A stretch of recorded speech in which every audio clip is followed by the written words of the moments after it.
Okay, first of all, I want to say from the get-go, none of us are under a tornado watch. There are tornado watches out, but it's just for the areas west of us.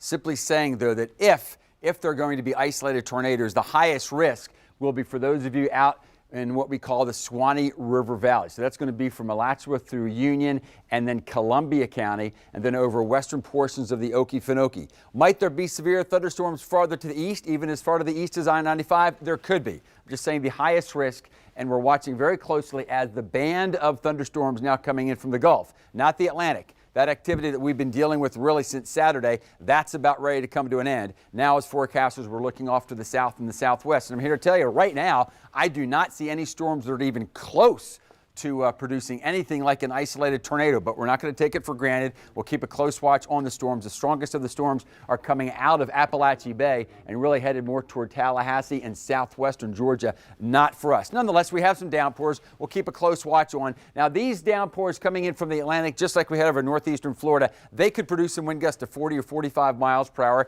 There's some lightning.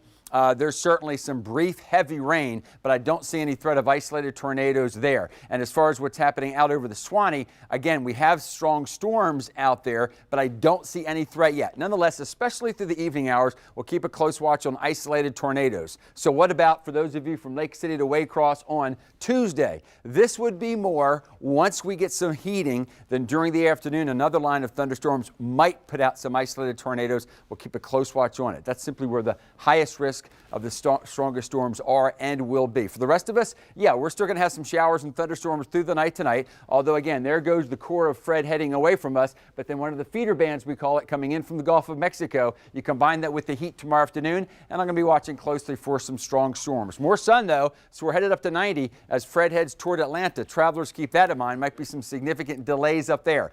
If we're going to have any precipitation, it's going to be mostly in the form of showers during the morning. Then we'll watch for those stronger storms during the afternoon. Pretty strong wind gust coming right up the beaches. I'm not saying it's going to be dangerous at all, but it will continue to keep the rip current risk up. Surf temperature 85 degrees. So still a lot of energy there with much of the hurricane season to go. More sun on Wednesday. There'll be a couple thunderstorms around, but not as many overall, impacting 40% of us. Speaking of much more in the way of the hurricane season, there's Grace, a tropical depression. Unfortunately for our friends in Mexico, Grace may re-intensify, and a Category 1, we might be hopeful that it's only a Category 1 as it makes landfall south of Texas, but that's long term. Then, have you heard about it? Tropical storm Henri, here it is, heading toward us, but should make the turn 600 miles off to our east, and there's plenty of confidence with that occurring. So after Fred, at least for a while, we're going to have some tropical tranquility.